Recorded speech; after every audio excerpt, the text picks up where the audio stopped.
Hi, I'm Gracie Schatz with Marigold Cooking Collective, a nonprofit in Eugene, Oregon, with the mission to build resilient community through the sharing of skills, stories, and food. I'm thrilled to be joining Grow Your Own Vegetables for the Superfood Garden Summit this year. When I first thought about superfoods and what we might cook with them, Spanakopita was the first thing that came to mind. Today we're going to use the classic Spanakopita ingredient, which is spinach. And we're also going to be using some other less classic ingredients, like some red Russian kale and the tops of radishes, the radish greens. Normally, I might throw these away. They're not very delicious to eat raw, and sauteed, they still kind of have a strange flavor that I'm not super fond of. But when you chop them up really fine and incorporate them into the Spanakopita with all of these other more delicious greens and the feta, you end up not even noticing they're there, and it really helps lead to creating less waste in your kitchen. You can also use the tops from carrots, the tops from beets, the tops from turnips, any green that you might otherwise discard. So yeah, we're gonna get cooking. We'll also be using some other superfood ingredients like eggs, garlic, green garlic, and olive oil. You want to use about 1.5 pounds total of mixed greens. Spinach is going to be your most traditional green, and you want to take some time and roughly chop it up. You don't have to get it too fine. It cooks down pretty easily. I'm going to spend a little more time chopping the radish greens up fine because they have a little bit of a rougher texture. With the kale, I'm going to chop up the entirety of the bunch, including the stems. There's no reason to waste any bit of this, but I do take a little extra time to get those stems nice and finely diced. Similarly, with the parsley, I'm going to utilize the entire bunch. I'm going to use the stems and the leaves. No need to waste time picking the leaves off. And there you have it, a huge bowl of delicious super green superfoods. I like to use a lot of garlic in this recipe. I don't even think you can overdo it. You can put as much as you want. For this one, I'm going to use 2 whole heads, as well as this stalk of green garlic. So for those of you who grow garlic, you know that each clove of garlic you plant grows into a new bulb of garlic, a new whole head of garlic. So when it starts to sprout like this later in the season, when your cloves start to sprout, the garlic starts to taste a little weird. That's because it's producing, now the garlic clove itself is feeding this new sprout. It's becoming the food for the sprout to grow into a new head of garlic. In Italy, they believe that this is the soul of the garlic and that it's bad luck to eat it. If you're feeling like you have extra time, you can take the time to pull these little garlic sprouts out of the cloves of garlic, and you're gonna end up with something that tastes a lot better. But if you're in a rush, you can just chop them up and they're not gonna hurt you at all. It's only if you're picky, which I am. Okay.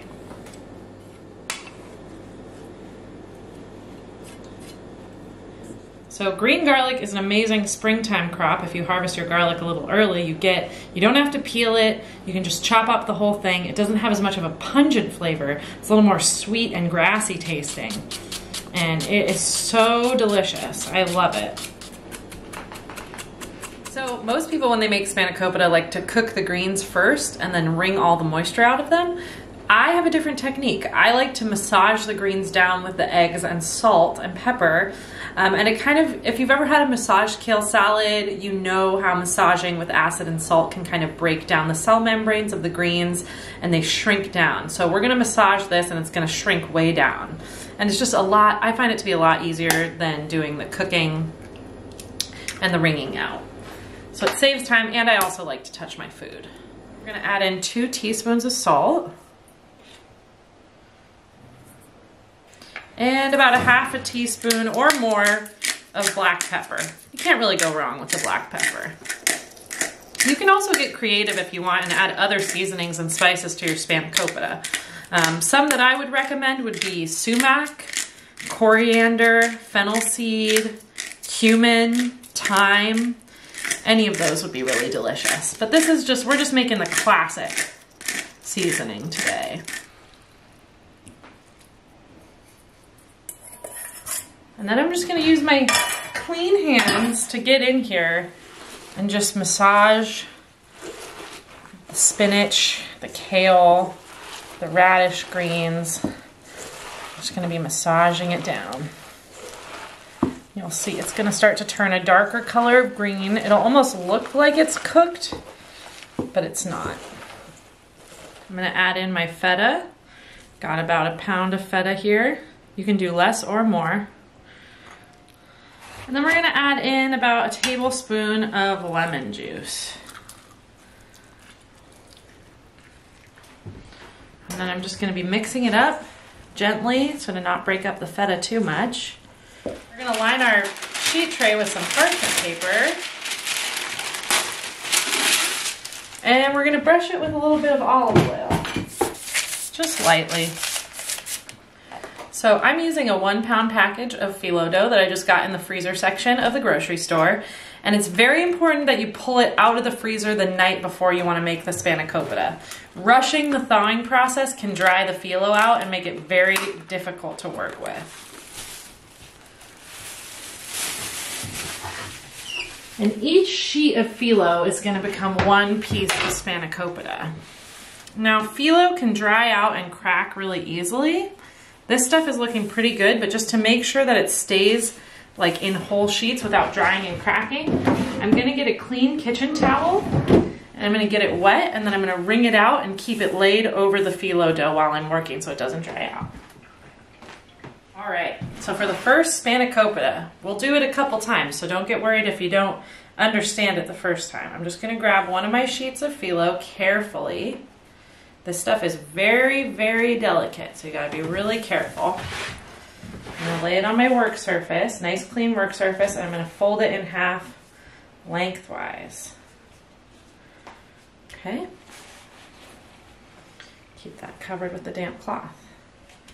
Now, I'm going to grab my olive oil and just lightly brush the inside with olive oil. And then I'm going to grab that filling that we made. So you want to put about 1/4 cup of the spinach filling on the right side of your spanakopita. So what I'm imagining here is that like the length of my phyllo broken into 3 square shapes. And on the farthest right square shape, I'm going to cut it in half diagonally to make a triangle shape. And with the filling is going to go on the bottom left triangle of the square. Now, to complete the spanakopita, I'm going to fold this over to make the triangle. And then I'm going to keep, kind of like folding a flag, I'm going to keep folding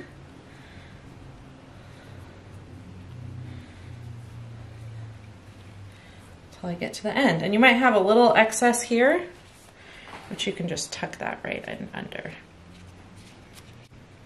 End up with a beautiful spanakopita. And this is just going to go right on my little sheet tray over here.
So let's talk about superfoods and what makes them so super.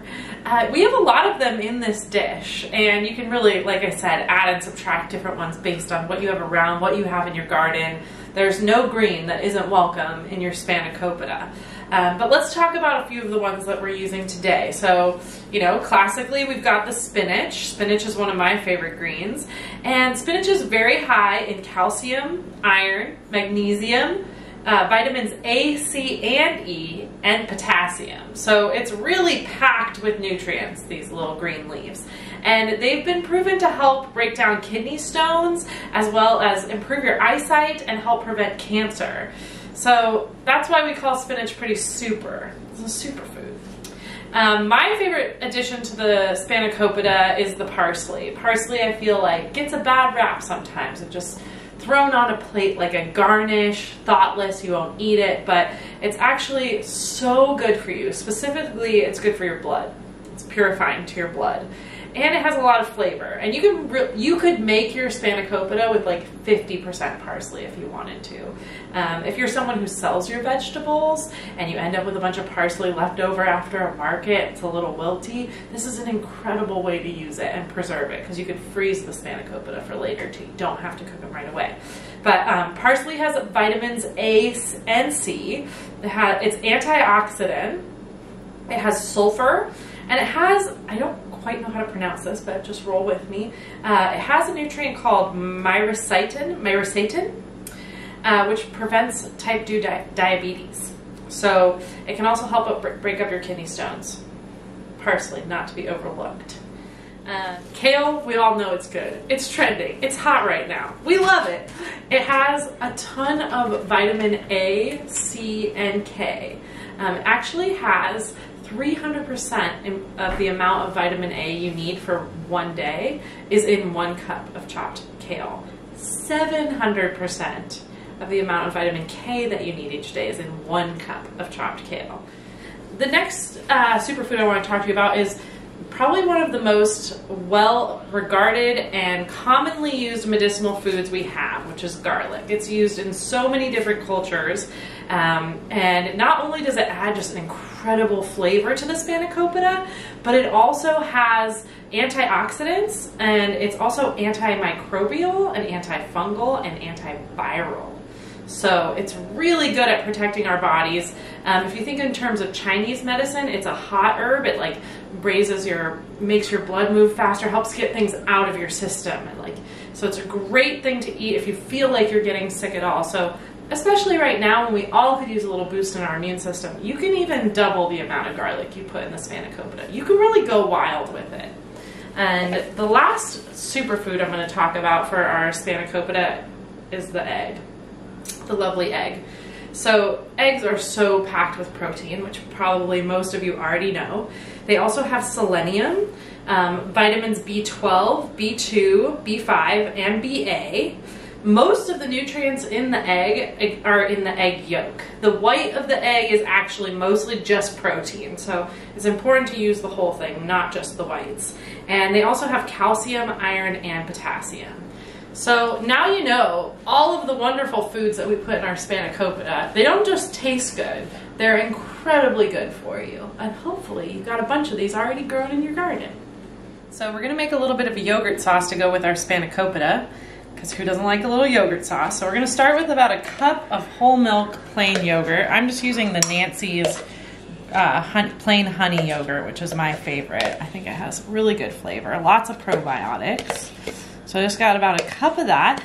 And this sauce I make more to taste than I do by measuring, but I will measure things just for the sake of the class. But it's good to just, you know, make it yourself, taste it, and adjust to your liking. Next thing I'm gonna add in is about a tablespoon of tahini. Just gives it a nice bitter backbone. It's creamy, rich sesame seed paste. And then I'm gonna add about a tablespoon of lemon. I'm gonna do a teaspoon of lemon zest and about a tablespoon of lemon juice. So a little zest. You can also add herbs to this sauce if you want. You could do chopped fresh mint or dill. About a tablespoon of the lemon juice. So it's gonna be nice and tangy.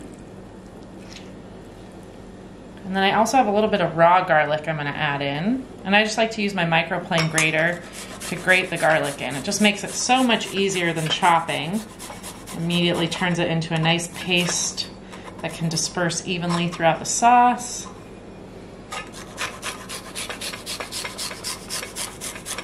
And then for a little bit of spice, because I love spiciness, I'm gonna add in some harissa paste.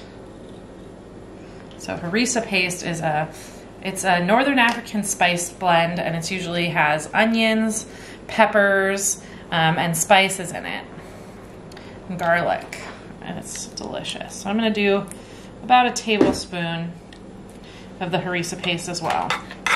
And I'm just gonna stir this all up really, really well.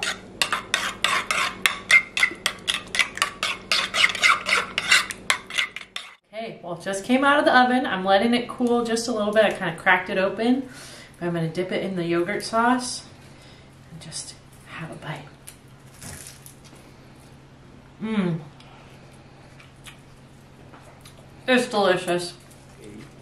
Thank you so much for joining me in my kitchen today to make a delicious and nutritious treat. It has been a pleasure to cook with you.